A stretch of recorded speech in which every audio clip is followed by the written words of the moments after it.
So ladies and gentleman, boys and girls, सगळ्यांचं खूप खूप स्वागत आहे कल्लाकार आणि पुढारी न्यूज मध्ये. खऱ्या अर्थानं जेव्हापासून कल्लाकार सुरुवात झाली तेव्हापासून सगळ्या कलाकार जेवढे इकडे आलेत त्यांनी मला खरंच सांगितलेलं की एकदा महेश सरांबरोबर शूट करा हा शो.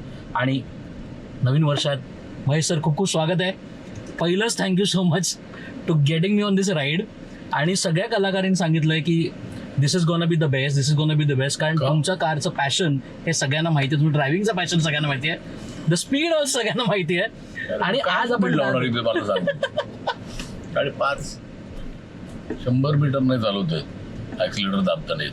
आय नो बाहेर ये माझ्यावर तरी म्हणजे फुल फास्ट एकदम एकदम जबरदस्त.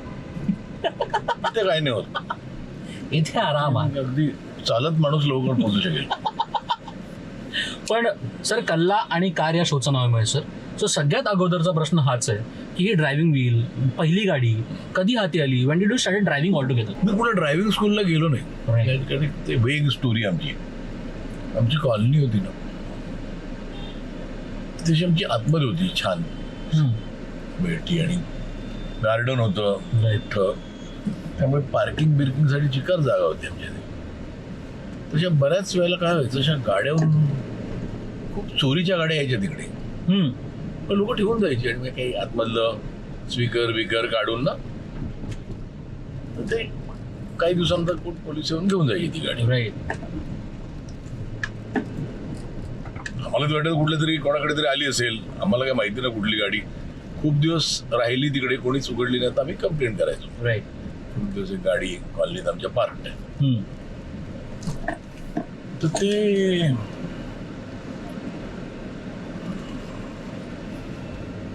असंच एक दिवस एक जीप होती कॉलनीत. एक दिवस नॉर्मली जीप ओपनच असते ना, राईट. कॉलनीत टाइमपास आम्ही जीप मध्ये बसलेलो असायचो. कॉलनीत एका मुलाने अशी चावी, त्याच्या घरची चावी लावून बघितली त्याच्या गाडीची. राईट. ती लागली, मग ते फिरतोय आम्ही सगळी, त्याला चालवता यायची, मग आम्ही कशी फिरायचो. पण त्यावेळेला कुठे दिवस मी बसलो, म्हटलं मला चालवायची. थोडं नाही नाही म्हटलं का तुझी गाडी का? गाडी कोणाची नाही. नाही म्हटलं तू का मला नाही म्हणतोस, तू चालवतोयस ना. तो म्हणाला नाही पण मी चावी देणार नाही, त्याच्या गाडीची चावी लागली. आता मी दुसऱ्या कुठल्याही गाडीची जात, त्याची लागली म्हणजे कुठल्याही गाडीची लागेल ना. राईट. आम्ही चालवली गाडी. मी काही नाही, मी त्याच्या बाजूला बसून जे काही 3-4 दिवस बघत होतो तो काय करतोय. इट वॉज व्हेरी रॉंग त्यावेळेला 16 to do that. पण मग मी त्याला बघितलं तो काय करतो, हा कसा क्लच सोडतोय. मी चालवली. माझं पहिलं ड्रायव्हिंग लायसन्स माझं नांदेडला मी काढलं. नांदेडला? म्हणजे अशोक आमचा मित्र ना चव्हाण, बरोबर. हो. नांदेड जात आम्ही तिकडे टेस्टला गेलो तर तिकडे मला वाटलं नांदेड अशोकची गोट आहे काय, माझी टेस्ट बीस घेणार नाही. कुठलं काय, अशोक पण बोलला गपचूप टेस्ट द्यायची. तेव्हाच कुठला तरी ट्रक आलेला, तो पण असाच कोणातरी पकडलेला. मला म्हणाले चालव. हो रे बापरे, तुम्ही ट्रक चालवली? हा तर म्हणजे काही बेसिक आपल्याला गिअर माहिती होते ना. मग चालेल, मग असं सरळ गेलो, कॉन्फिडन्स वाढला. तुम्हाला बस बस बस मी तशीच रिव्हर्स पण आणली. वाव. Was very impressed. म्हणजे माझा पहिलं ड्रायव्हिंग लायसन्स. शिवाजी पार्कात आलोय. येस. शिवाजी पार्क खरं तर it's near to your heart. Cricket, everything, सगळंच. म्हणजे पार्कात एक वेगळीच दुनियादारी पार्काची. पण माझं सगळं तिथे गेलेलं आहे. म्हणजे मी राहायचो वडाळ्याला, पण आता म्हणजे बरीच वर्षानंतर शिवाजी पार्कातच राहिलो. राईट. वडाळ्याला असताना पण शिवाजी पार्क असायचं ना, क्रिकेट म्हणा किंवा स्विमिंग पूल होतं इथे महात्मा गांधी, ते रेग्युलर पूलला येणं. क्रिकेट आचरेकरांचं नेट इथे होतं. जर मी तुम्हाला विचारलं ती कोणती गाडी आहे ज्याने who has seen a lot of your career, who has seen a lot of your life all together? फार मला वाटतं गाड्या घेतल्या. माझी पहिली गाडी होती जी ॲम्बॅसेडर होती, ती पण त्यांनी मॉडिफाईड होती. त्याला गिअर्स इथे केलेले, नॉर्मली इथे असतात ना गिअर, त्याचे गिअर इथे होते.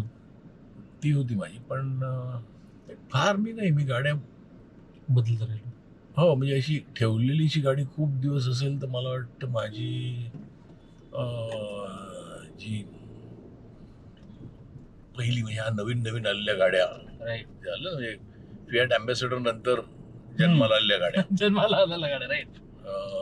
तर ती माझी एक झेन होती आणि ती त्यावेळेला मारुती झेन, मारुती 800 आणि मारुती 1000 राईट. आणि ST अशा एक्झॅक्टली. गाड्या त्या मारुतीच्या निघालेल्या. पण मला वाटतं की ती झेन ती वेगळीच होती. पण म्हणजे आत्ताच्या झेन बी नाही, ती कडक झेन होती.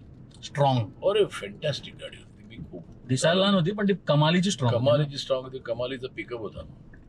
सगळ्या गाड्या वापरल्यात मी. मर्सिडीज वापरल्यात मी, तुमच्या लँड रोवर वापरली आहे मी, तुमची लँड क्रुझर वापरली मी, सगळ्या वापरल्यात. पण सगळ्या गाड्यात one car I really trust आणि one car I feel is fantastic is the Skoda. Skoda. Extraordinary. माझ्याकडे स्कोडा तुमच्याकडे सुपर्ब पण होतं. सुपर्ब मी तीन म्हणजे Right. मी एक वापरली होती, बरं स्कोडा घेतली, सुपर्ब घेतली होती. Right. 3 स्कोडा सुपर्ब घेतल्या. हा. पण तशी गाडी नाही. तुमचं आणि गाडी आणि स्पीडचं नातं हे वेगळं आहे. तर तुम्ही म्हटलात की हे तर काहीच नाही, तू ये बाहेर ये आणि बाहेर ड्राईव्ह जाऊ. पण त्याचे किस्से आहेत अनेक आणि अनेक लोक म्हणतात की तुम्ही खूप लवकरात लवकर मुंबई ते पुणे करता, which is fastest you have done in ever, असं जर पकडलं गेलं तर. नाही फार म्हणजे मी फास्टेस्ट केलं साधारण 1.5 तासात मुंबई पुणे. पण पण 1.5 तासात? हो हो. म्हणजे मी एक दिवस खूप वर्षापूर्वी मी 5:15 मुंबई सोडलेली. मला एका दहीहंडीच्या कार्यक्रमाला जायचं होतं पुण्याला, पाणेरला. हा. मला एक अपॉइंटमेंट मिळाली संध्याकाळची, जी मला येणं गरजेचं होतं. कार्यक्रम मी ट्राय केलं, म्हटलं नाही येत, म्हटलं नाही सगळी पोस्टर लावली, तुम्हाला यायलाच पाहिजे. म्हटलं मग आल्यावर मला सोड लगेच. म्हणालो सोडतो 15-20 मिनिटात. ते काय नाही, 15 मिनिट अर्धा तास झाला. मला आठवतं मी 5:15 वाजता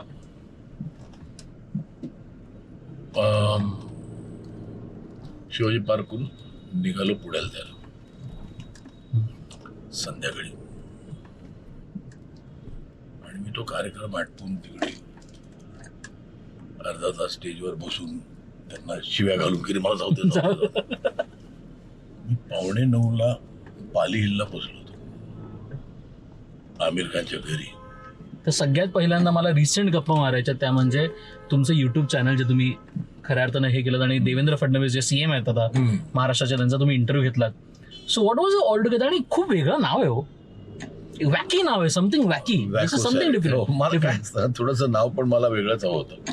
it goes with my personality. मी थोडासा म्हणजे मी I am a little unpredictable. मी काय करीन सांगता नाहीत असं मलाच वाटतं कायम. त्यामुळे वॅको सॅनिटी ठेवलं मी. ते म्हणजे वॅको आहे, सॅनिटी आहे इंटॅक्ट, वॅको सॅनिटी. ज्यावेळेला मी देवेंद्रजींचा पॉडकास्ट केला पहिला, तर लोक म्हणाले तू काय करणार आहे जे नाही केलं. मी म्हटलं मी एकही पॉलिटिकल प्रश्न विचारणार नाही. एक्झॅक्टली. कारण मी म्हटलं मी ते रोज 10 इंटरव्ह्यूज देत असतील ना, आणि त्याकडे तर देतच होते, निवडणुका होत्या रे. मी वेगळं काय करतोय. मग मला फक्त त्यांचा अजेंडा म्हणजे ब्रिलियंट व्यक्ती आहेत, फॅन्टॅस्टिक, एवढे स्टडीड आणि इतके म्हणजे मी असं पण नाही की मी त्यांना प्रश्न दिलेले आधी. राईट. त्यांना ठाऊकही नव्हतं मी कशाचा काय करतो इंटरव्ह्यू. ते त्यांना पण वाटलं असेल मी पॉलिटिकलच सांगेन की ही पार्टी काय की ती पार्टी काय की कोण. मी अजिबात मी कुठल्याही पॉलिटिकल पार्टीचं नाव घेतलं नाही, कुठल्याही पॉलिटिकल लिडरचं नाव घेतलं नाही. It was just man to man. I just wanted to know की त्यांचं महाराष्ट्राबद्दल काय विजन आहे. हे मला सगळ्यांचंच ऐकायला आवडेल, पण त्यांचं विजन म्हणजे इतके त्यांची क्लॅरिटी होती ना, इज फॅन्टॅस्टिक. म्हणजे मी खूपच इम्प्रेस झालो. म्हणजे मी काही प्री कन्सिव्ड माझ्या डोक्यात नव्हतं. मी पण ॲट रँडम विचारत गेलो, पण त्यांनी एकही प्रश्न असा कुठले नाही की त्यांना त्याच्याबद्दल काही माहिती नाही. पण क्रिकेट इज युअर हार्ट ना. क्रिकेट काय झालं सर, म्हणजे use to play right. I use to play, पण ते काय होतं की ते एज असतं ना फॅक्टर. राईट. आणि आचरेकर सर म्हणजे तसे स्ट्रिक्ट होते खूप, आणि मी पहिल्यापासूनच थोडासा वॅको होतो ना. तर ते काय झालं ते मला कळलं नाही. म्हणजे ते मला ना फक्त बॉलिंग द्यायची आणि मी जोरजोरात बॉलिंग टाकायचं, मला जुना बॉल द्यायचे आणि मला काय म्हणायचं मला नवीन का देत नाही तुम्ही. एक्झॅक्टली. मला थोडासा पेशन्स असायला हवा होता, कारण ते मला म्हणाले मी तुला कमीत कमी मुंबई रणजी ट्रॉफी तरी खेळवे. पण मग काय, तुमचे बॅचमेट्स कोण होते तेव्हा म्हणजे तुम्ही आणि सुभाष क्षीरसागर होता, चंद्रकांत पंडित होता, नरेश सुरी होता, हे सगळे त्यावेळेला आमचे. तेंडुलकरचं त्यावेळेला मला वाटतं जन्मविन्म पण नसेल झाला. आणि खूप होते. श्रीधर मांडले होता, लालचंद राजपूत होता सरांकडे त्यावेळेला. म्हणजे आणि कोण होतं, हे सगळे होते त्यावेळेला. सुभाष क्षीरसागर म्हणजे त्यांचा त्यावेळेचा लाडका होता. वन फाय इंडिया डिसाइडेड मला नाही घ्यायचं. सरांनी मला प्रयत्न केला समजावून सांगायचं, पण म्हटलं नाही. मला त्यावेळेला असं म्हटलं मी आता बॉडी बिल्डिंग करणार. मला ते म्हणाले म्हटलं क्रिकेट हा पण व्यायाम आहे. म्हटलं नाही, ठीक आहे, पण काही एवढं करून म्हणजे आय स्टील आता मी काही रिपेंड करत नाही, कारण एक्झॅक्टली असं पण नाही की माझं काही झालंच नाही पुढे ना. राईट. कदाचित मी ह्या लाईनमध्ये नसतो आलो, जे मी एन्जॉय करतो तितकंच. असं नवीनच आलो मी इंडस्ट्रीत. म्हणजे आई आलेला, पण हिंदी काही नाही. आणि एक मॅच होती, मुक्ती फाउंडेशन ही स्मिता ठाकरेची NGO आहे ना, त्यांनी एक मॅच ठेवली वानखडे स्टेडियमला. ते असं होतं की सचिन तेंडुलकर 11 वर्सेस ऋतिक रोशन 11. तेंडुलकर, अजित आगरकर, अनिल कपूर, अनुपम खेर अशी आमची टीम होती. राईट. आणि मला वाटतं अजय जडेजा आमच्या टीममध्ये होता. अशी मिक्स केलेलं त्यांनी काही, कारण क्रिकेटर बरोबर आम्ही काय खेळणार होतो. एक्झॅक्टली. आणि त्या टीममध्ये कपिल देव, सलील अंकोला, अक्षय कुमार, सचिननी मला विचारलं टाकतोस का रे बोलिंग. म्हटलं येस. हो. पाय दुखत होता सर इथून हे बघा झालं. राईट. म्हटलं गेला पाय मोडला तरी हरकत नाही, पण मी टाकणार. आणि मी टाकल्या 2 ओव्हर आणि समोर बॅटिंगला कपिल देव. शर्ट टाकली मी बोल. पाय दुखत असताना पण चांगलं कपिल देव असं येत होतं, मला खंदर आड टाकलं कपिल देवने. मला वाटलं you should be a cricketer. Sir thank you. हसलो फक्त. म्हटलं काय बोलू याला, काय स्टोरी सांगू माझ्या आयुष्याची. माझी बॉडी करायच्या नादात मी आतमध्ये आलो आणि मग बघितलं की सचिन तेंडुलकर पॅड बांधतोय आणि त्याच्यावर पॅड बांधले अनिल कपूरने. म्हणजे सेलिब्रिटी मॅच ना. राईट. आम्ही काय फार मोठे सेलिब्रिटी नव्हतो. आम्ही एक वास्तव केलेला एक आपला डायरेक्टर ना. आईला मला बॅटिंग करायची, तेंडुलकर कोण सोडतो. मी जाऊन हळूच सचिनला म्हटलं, अरे सचिन मला ना माझ्या फिल्मचं पोस्ट प्रोडक्शन आहे, मला जरा लवकर जायचं आहे. का बोललो मला माहिती नाही. तू म्हणाला असं जा तू, आम्हाला काय करायचं आहे. तर त्याच्यात त्यांनी मला म्हणाला मग जा तू. त्यांनी पॅड काढले. म्हटलं नाही तू जा म्हटलं. पण मला अनिल कपूर बद्दल प्रचंड खात्री होती की हा काही 1 ओव्हरच्या वरती टिकणार नाही. नॉट बिकॉज ऑफ हिंदी कळतं ना क्रिकेट खेळलाय किंवा नाही खेळा. मला अच्छा मी वंडर येतो म्हटलं. तो अजित आगरकरला म्हटलं रे अजित महेशला होते तू नंतर ये. लगेच मी पॅड घालून बसलो आणि अनिल कपूरनी म्हणजे अगदी म्हणजे माझा जो विश्वास होता ना तो सार्थ ठरवला. तो 5व्या बॉलला आउट झाला. 5व्या बॉलला आउट झाला. आणि त्या दिवशी मला जगातला कोणीच आउट करू शकला नसतं. कोणीच म्हणजे मी ठरवलेलंच. मला तेंडुलकर असा मौका मिळत नाही ना रे. तो पाय दुखतोय, समोर बॉलिंग कपिल देव टाकतोय, अंकोला टाकतोय. नाही ऑब्व्हियसली ते त्या स्पीडनी, पण तरी बॉलर असतो आणि कुठल्याही क्रिकेटरला आवडत नाही त्याला 4 किंवा नाही. त्यामुळे पण नाही मी मेलो तरी म्हटलं आउट होणार नाही. एवढे डोळे इटून बघ क्रिकेट खेळलो होतो. एवढे डोळे असे डोळे उघडायचे बॉल खेळताना. आणि मग मी आणि तेंडुलकरने 120ची पार्टनरशिप केली. क्या बात आहे. मी 54 केला, सचिननी 82 केला आणि आम्ही दोघे आउट नाही झालो, पण आम्हाला आतून बाहेर काढलं. चला दुसऱ्यांना बॅटिंग करू. व्हॉट अबाउट कास्टिंग हो. म्हणजे तुमचे कास्टिंग इतके परफेक्ट आहेत. म्हणजे मी तुम्हाला मागच्या वेळी जेव्हा होता वेडात मराठीच्या वेळी मी तुमचा इंटरव्ह्यू केलेला तेव्हा मी तुम्हाला विचारलं इतके कलाकार आपल्याकडे मराठी आहेत तेव्हा तुम्हाला अक्षय कुमार एकदम समोर आले आणि तो दिसला ना मला, त्याचं नाक तुम्हाला दिसलं कास्टिंग ना. असं इतकं कसं does that character talk to you? नाही कसं असतं की थोडं आपण एकतर मी काय म्हणतात त्याला ऑडिशन घेत नाही. मला ऑडिशन हे कायमच असं काय ऑडिशन काय घ्यायची? तुम्ही काय झालं बाजारात जाऊन काही जनावर घेताय का विकत? तुम्ही समोरचा माणूस बसला, तुम्ही त्याशी गप्पा मारा की त्यात तुम्हाला कळत नाही का की हा माणूस सुटेबल आहे का रोलसाठी? तुम्ही त्या माणसाला का बोलवता? पहिलं का बोलवता? ऑडिशनच्या आधी का बोलवता? की तुम्हाला वाटतं तो त्या रोलसाठी सूट आहे, बरोबर. तो दिसतो, त्याची शरीरयष्टी तशी आहे की त्याची पर्सनॅलिटी तशी आहे. मग एकदा गप्पा मारताना तुम्हाला कळत नाही की हा माणूस डिलिव्हर करेल की नाही. कारण ऑडिशन इतकं फेक असतं ना की ते तुम्ही पाठ करून तेवढ्यासाठी करतात रे. तर ते मला ऑडिशन हे कधी जमलंच नाही. आय गो बाय माय इन्स्टिंक्ट्स. मी कधीच ऑडिशन घेत नाही कुठल्याही कलावंताचं कुठल्याही सिनेमासाठी. मला आवडतच नाही ते घोडे बाजारात बसून घोडे विकत घेतल्यासारखं वाटतं मला. पण जसं मी संजयला घेतलं वास्तवमध्ये, त्याच्या आधी संजयनी असं काही बरोबर मी मला वाटतं केलं साधारण असं इंटेन्स मला वाटतं नाम मध्ये केलं. मी त्याला घेतलं तर मला खूप लोक चिट्टी आई आहे मला वाला. नावं नाही घ्यायचे, पण खूप लोकांनी मला सांगितलं असतं का घेतलं त्याला, तो काय ऍक्टर आहे का, तो हे आहे का, तो ते आहे का. तर मी म्हटलं तुम्ही पिक्चर बघितलं ठरवा, आधी नका सांगू तुम्ही पाहिला का पिक्चर. पण don't try to underestimate my intelligence ना. Don't try to question my intelligence. मी त्याला काहीतरी कारण आहे म्हणून घेतलं ना. आणि त्याचा तो किस्सा तुम्ही खरंच जे सांगितलं एका कार्यक्रमात की तुम्ही खरंच खाली बसलेला एका बारमध्ये एका टिश्यूवर तुम्ही ते हे केलं आणि ते खरं. हो, कारण मला घाई होती. म्हणजे मी स्क्रिप्ट मला जोपर्यंत अख्खा पिक्चर डोक्यात पिकत नाही तोपर्यंत मी लिहित नाही. बरं, मी तो ॲट रॅन्डम अख्खी गोष्ट तुला सांगू शकतो, कारण तो अख्खा पिकल्यानंतर मी लिहितो. पण ते लिहीपर्यंत मला आता पाठ असतो ना.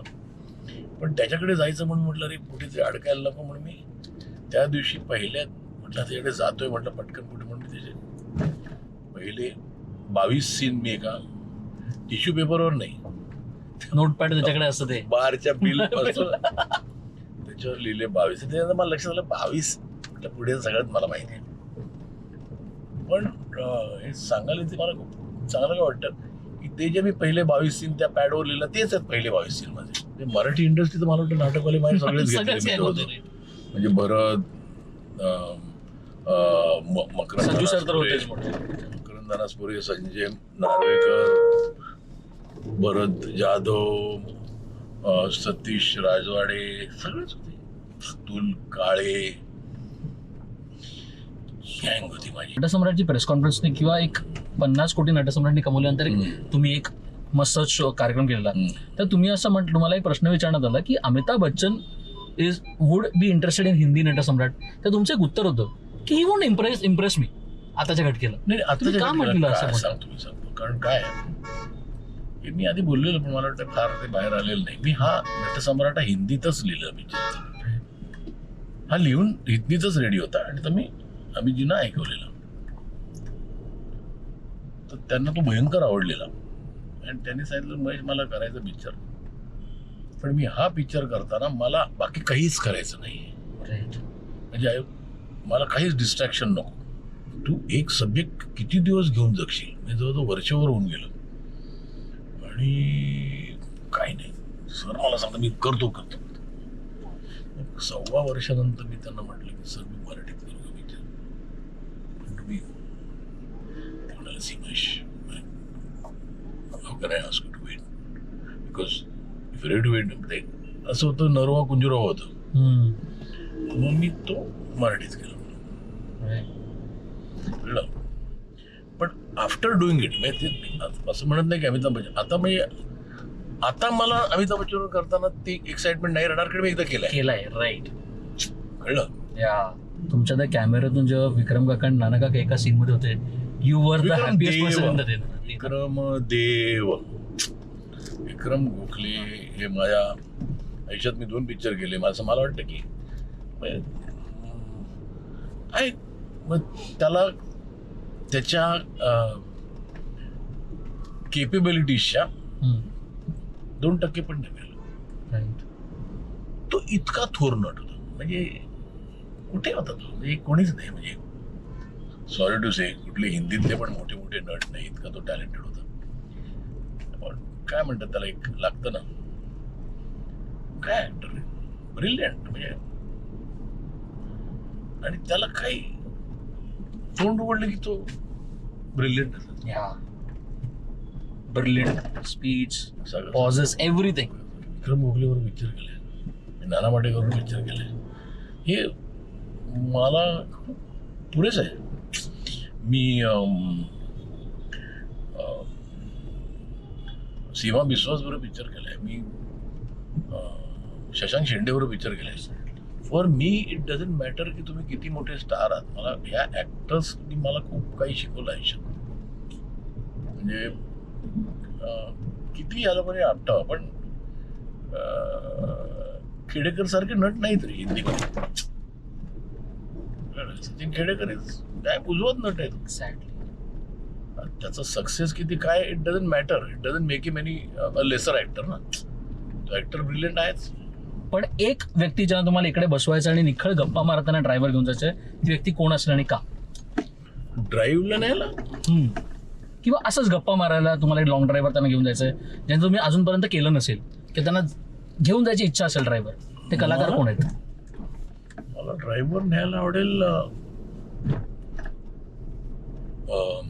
अमिताभ बच्चनच. कारण फॅन्टॅस्टिक आर्टिक्युलेट माणूस आहे आणि इतका ब्रिलियंट आहे. आणि ना तो कसा आहे, मी आता कामच केलं त्याच्याबरोबर म्हणून, पण तो ना समोरच्याला कधीच अंडर एस्टिमेट करत नाही. एक तो तुमच्याशी बोलेल ना, तो त्याचं लक्ष इतकं पण हलणार नाही कुठे. तो वेळ तुम्हाला देईल 100%. एक दिवस मी एक जोक सांगितला तिकडे आणि मला वाटलं ठीक आहे जोक अच्छा आहे, बट एवढा अमिताभ बच्चन एवढा हसला ना, म्हणजे मला वाटलं माझी मस्करी करतोय की ओके जोक, पण एवढा म्हणजे घर हसला. काही नाही झालं. तिसऱ्या दिवशी मी शूटिंग करत होतो अमेरिकेतच. मला आला मशी जोक सुना. मी म्हटलं सर अरे यार ऐकवलं तू तेवढाच हसला किंवा त्याच्यापेक्षा जास्त. चाइल्ड रे, म्हणजे तेच म्हणतो ना की तो फील, तर ते मला गाडीत कोणाला नाही न्यायला आवडणार. त्यांना खूप भारी आहे. मोठे म्हणजे मी बॉम्बे दिल्ली करू शकतो त्यांच्याबरोबर. एक्झॅक्टली. तरी माझे संभाषण संपणार नाही. आणि खरं खूप मजा आली. थँक्यू सो मच जय सर. तुम्हाला Yes. हा इंटरव्ह्यू छान आवडला असेल आणि मजा आली. तुला आवडलं ना? मला खूप आवडलं. काय आवडायचं मला.